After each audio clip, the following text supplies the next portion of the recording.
سلام، من آرمین هستم. به اولین بخش از آموزش کامسول به زبان فارسی خوش آمدید. تعدادی از دوستان درخواست کرده بودند که ویدئوهای آموزشی به زبان فارسی هم داشته باشیم. این ویدئو با همین هدف ساخته شده.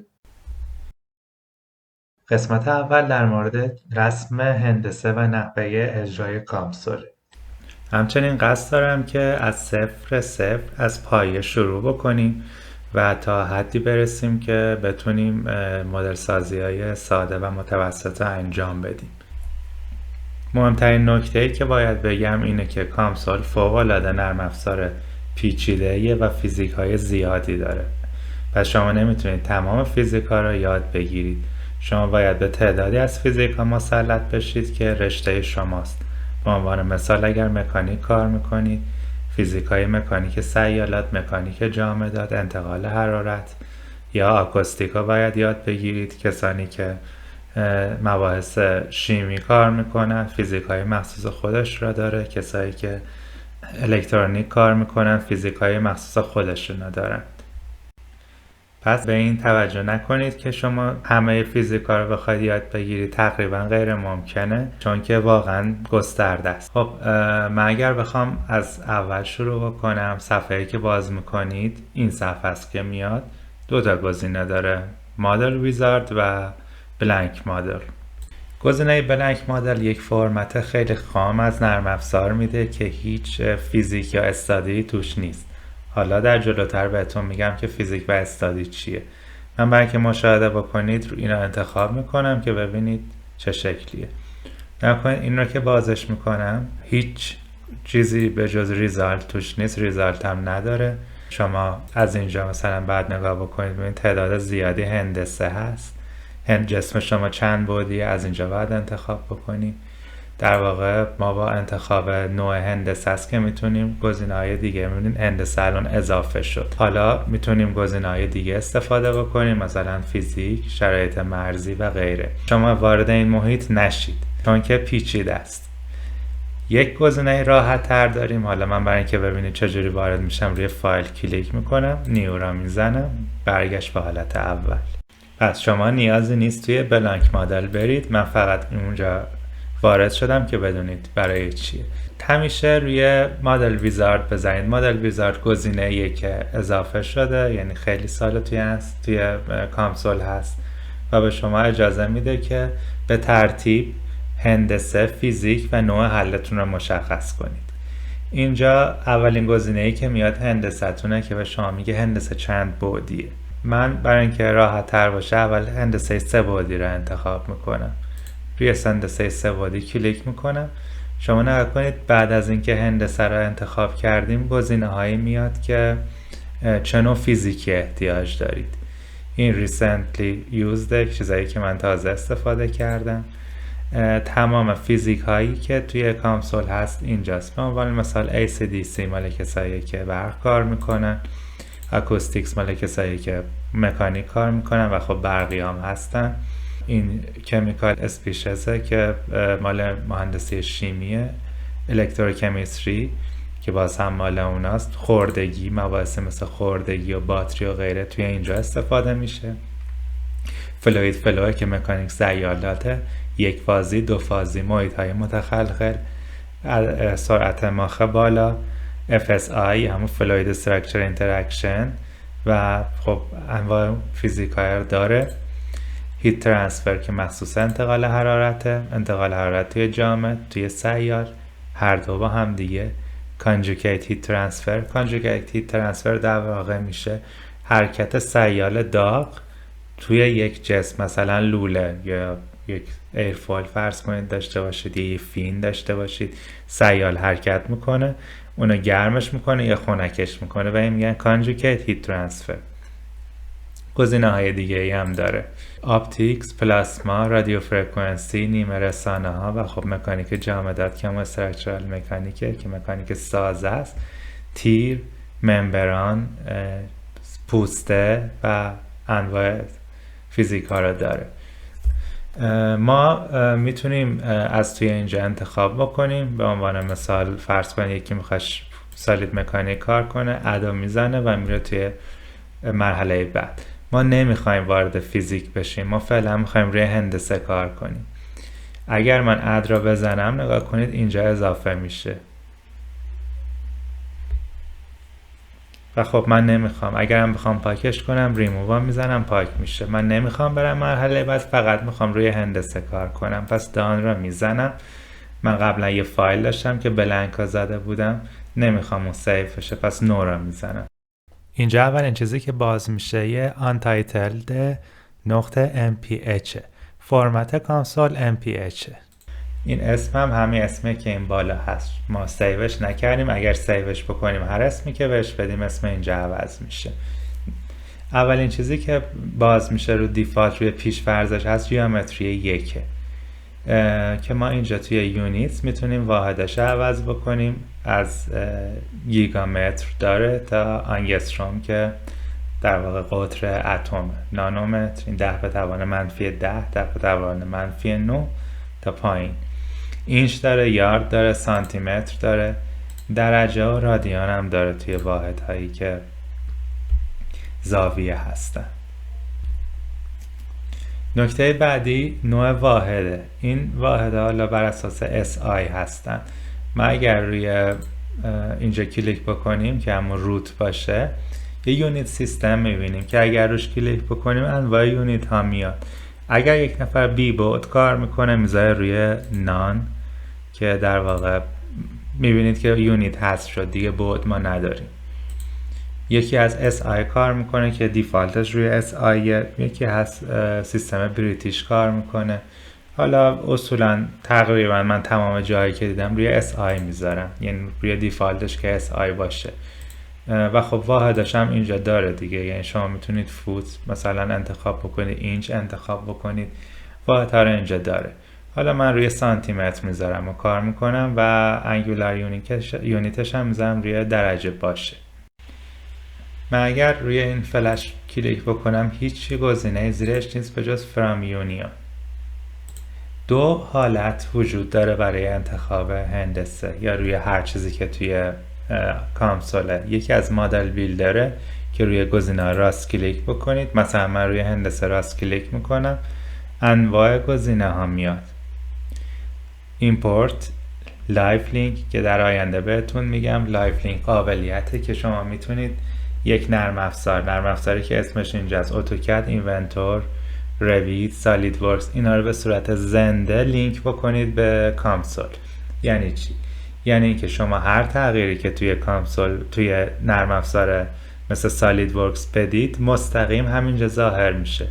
در واقع محیط کد میشه محیطی مثل سالید ورکس یا مثل اینونتور، ولی حلش توی محیط کانسول انجام میشه. این قابلیت خیلی خوبیه که کانسول داره و خب یکی از دلایلی هم این که کانسول اینقدر معروف شده به خاطر همینه. ایمپورت هم که در حالت عادیه که فایل یا با یه فرمت خاص داریم. حالا من کلیک میکنم ببینیم any importable file، میتونیم براوز رو بزنیم، آدرسش رو بهش بدیم و خب ایمپورتش بکنیم. حالا من یه فایل مثلا این مثلا همینجوری فقط برای اینکه ببینیم SLD پارت هم هست، ایمپورت هم میزنم ببینم ایمپورت میشه یا نه. میبینید که فایل ایمپورت شد.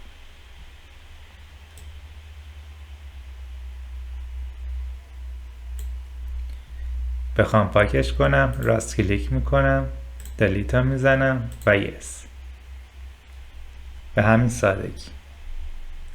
ولی خب ما نمیخوایم به همین سادگی ایمپورت بکنیم، چون ایمپورت کردن که چیز ساده ایه، میخوایم رسم کردن رو به شما یاد بدیم. خب گفتم که دو حالت وجود داره، یکی راست کلیک و انتخاب جسم و یکی همینه که از جیومتری انتخاب بکنیم گزینه ها رو و کارمون رو انجام بدیم. خب من اول میخوام اجسام ساده رو به شما یاد بدم که توی قسمت پریمیتیوز هست. به عنوان مثال اول بلاک رو انتخاب میکنم ببینم چه شکلیه.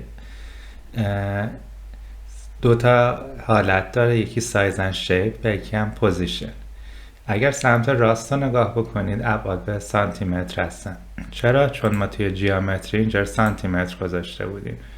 برفرض اگه من بزنم روی اینچ کلیک بکنم میبینید که ابعاد به اینچ تبدیل میشه. حالا من دوباره به سانتیمتر برش میگردونم. در حالت دیفالت همه چیز یکه و همه چیز هم بیس هم کورنر و صفره. یعنی چی؟ من اگر بیل سلکتد رو بزنم جسم ساخته میشه. اینجا یه سری گزینه هست. من اگر روی این کلیک بکنم نوشته زوم اکستند بزنم اندازه صفحه میشه. نگاه بکنید ابعاد 1 سانتیمتر، 1 سانتیمتر و 1 سانتیمتر تو جهت X، Y و Z. میتونم طولش رو بیشتر بکنم. وید که محور X من اگر دوش بکنم و دوباره بزنم نگاه کنید تو محور X 2 سانتیمتر میشه. دوباره اینا میزنم که اندازه صفحه بشه. بیس چیه؟ بیس در واقع مکان جسم رو نشون میده. میگه کورنر هست، یعنی نگاه کنید X 0 Y 0 Z 0 لب از کورنر جسمه. من اگر به X مثلا 1 بدم این 1 سانتیمتر میاد توی جهت X به سمت مثبت. نگاه کنید رفت اینجا. اگر به Y مثلا 10 بدم و بزنم، حالا کیپش میکنم، اینجا 10 شده. حالا مشخص نیست درست. من دوتا رو صفر میکنم میزنم میره قسمت اولی که بوده. یک گزینه دیگه هم هست سنتر. من اگر اینا بزنم جسم دقیقا وسط. نگاه کنید Z وسط 0، X 0، Y هم 0. در واقع مرکز جسم قرار میگیره، مرکز مختصات قرار میگیره جسم ما. خب من یه مقدار در مورد گرافیکس توضیح بدم. پنجره گرافیکس. پنجره گرافیکس اولین چیزی که باید یاد بگیرید اینه که چطوری قسمت‌های مختلف جسم رو ببینید. اگر من کلیک چپ موس رو نگه دارم و بچرخونم می‌بینید که زوایای مختلف هندسه رو میشه دید. کلیک بعدی کلیک راسته که همون پن میشه. من اگر کلیک راست رو نگه دارم و هندسه رو جابجا بکنم می‌بینید که توی همون زاویه که هست هندسه جابجا میشه. در واقع همون پن هست. اگر من کلیک وسط موس رو نگه دارم عقب و جلو ببرم زوم این و زوم آوت میکنه. عقب بیام پایین بیام زوم آوته، به سمت بالا برم زوم اینه. میشه روی اینا کلیک کرد و اینا رو جمعش بکنیم. یه گزینه اینجا از تایپه که نوشته سالید. ما این میتونیم سرفیسش هم بکنیم. اگر سرفیس بکنم و اینا بزنم الان شما تغییر خاصی نمیبینید، ولی خب توش خالی میشه. در واقع اثرات بلاک تو پره در میاد و فقط سطوح صفحات روش میمونه. پس اگر که شما سطحتون 2 بعدی بود الان اینجا 3 بعدیه. اگر جسم 2 بعدی بود به جای سرفیس کرو می اومد. در واقع میشد سرفیس و کرو فقط خطوطش میمون. من اینو دوباره روی سالید میذارم، بیل سلکتد میزنم، میرم گزینه های بعد اینا جمع میکنم، اینم جمع میکنم، میمونه اکسیس. میگه که حول چه محوری میخواید قرار بگیره. این حالا اگر من اینو جابجاش کنم مثلا X بکنم اینو بزنم میبینید که محور X تون عمود میشه تو جهت Z. اگر بزنم روی Y بزنم تغییری نمیکنه. اگر بزنم روی X بزنم برمیگرده سر جاش. این کجا مشخص میشه؟ فرض کنید مثلا استوانه کشیدید. استوانه که بکشید سطحش عمود بر این مختصات میشه. البته اینم که بگم وای تغییر نکرد به خاطر ابعادش. یعنی مثلا من اگه بزنم 2 3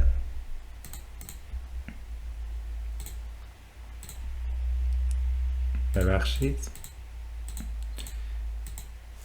x الان اگر بذارم y میبینید y رفت تو جهت x. اگر بذارم روی z x میره تو جهت z.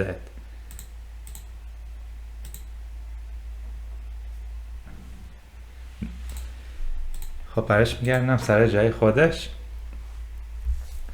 یه گزینه هست به اسم روتیشن. این چی میگه؟ این میگه که من جسم حول چه محوری بچرخونم. فرض کنید من بهش میدم 30 درجه و اینو میزنم. میگه حول Z جسم 30 درجه بچرخونه. و کنید 30 درجه چرخی.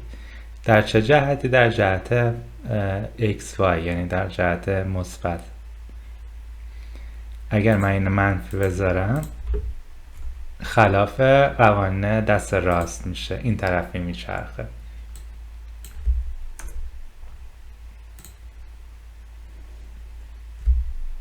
یه کوردینات سیستم هم داریم که XY که اینو فعلا نمیشه تغییرش کرد به خاطر نوع جسمه. گزینه های دیگه هم داره که حالا من بهتون فعلا نمیگم چون یه مقدار فراتر از مقدماتی میشه، ولی یه گزینه دیگه هم داریم به اسم لیر. لیر میاد چه کار میکنه؟ میاد جسم رو یه لایه روش میسازه. به عنوان مثال اگر این جسم رو تو این زاویه نگاه بکنید X, Z, Y، تاپش را اگر من تیک بزنم، الان باتمش تیک خورده، برش میذارم تاپا تیک میزنم، میگم که مثلا نیم سانتیمتر یه برش بذار، زدم کلیک میکنم، نگاه کنید از نیم سانتیمتر یه دونه برش زده. اگر مثلا 1/10 بکنم بزنم، ببینید که باز همچین اتفاقی میفته. میتونم صفحات دیگرم انتخاب کنم، مثلا لفت انتخاب بکنم بزنم. میتونم 2 تا لایش بکنم، مثلا 1/2 دیگرم بذارم. میبینید که یک لایه 1/10 زد، یک لایه 2/10 بعد از اون زد، یعنی به عبارت اینجا میشه 3/10، 2/10 نمیشه. میتونم تیکا رو بردارم و برگرده به حالت اول. این شد بلاک. حالا یه دونه سیلندر ایجاد میکنیم با کلیک کردن روی سیلندر. این هم مثل همون سالید داره و سرفیس.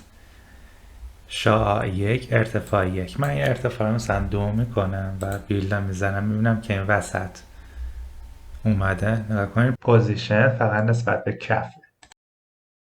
از اینجا اگر مثلا من اینو X بکنم میبینید که در جهت X میشه، ولی خب توی بلاک درست مشخص نبود.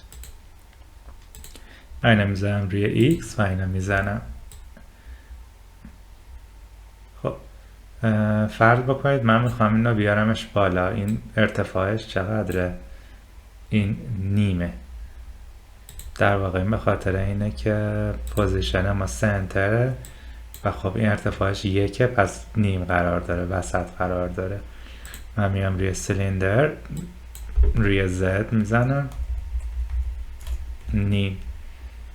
این رو که بزنم میاد بالا، دقیقا هم سطح میشه با همین.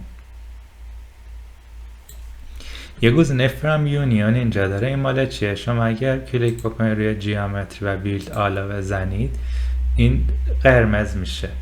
در واقع نگاه کنید شکل یک پارچش میکنه. شما زمانی که چند تا شکل دارید جدا جداست. وقتی روی جیامتری بیلد آلا بزنیم این فعال میشه و کل جسم یک پارچه میکنه.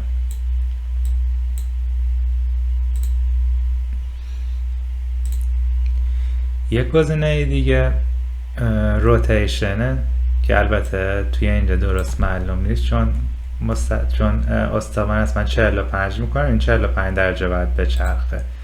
ببینیم که 45 درجه چرخید. باز دوباره لیر داره که میتونیم اینجا از 3 تا جهت داره، بالا، بغل و پایین. من سایدش مثلا میتونم 2/10 بکنم و اینا بزنم، ببینید که 2/10 جدا میکنه از اینجا.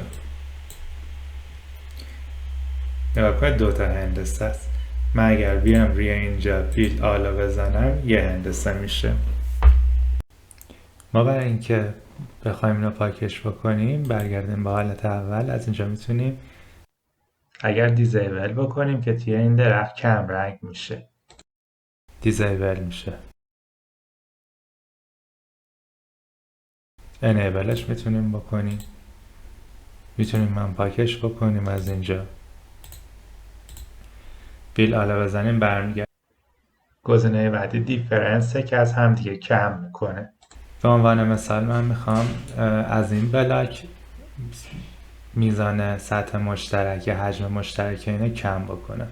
اینا انتخاب میکنم، تیکش سبزه، اینا میزنم، بالایی انتخاب میکنم، میزنم، میبینی نصفش کم میکنه.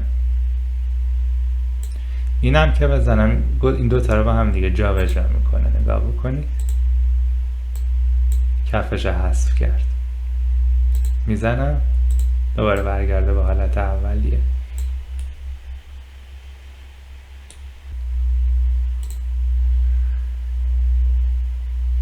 تا همینجا کافیه. توضیحات بعدی رو توی یک کلیپ دیگه میگم که قسمت دوم هندسه میشه.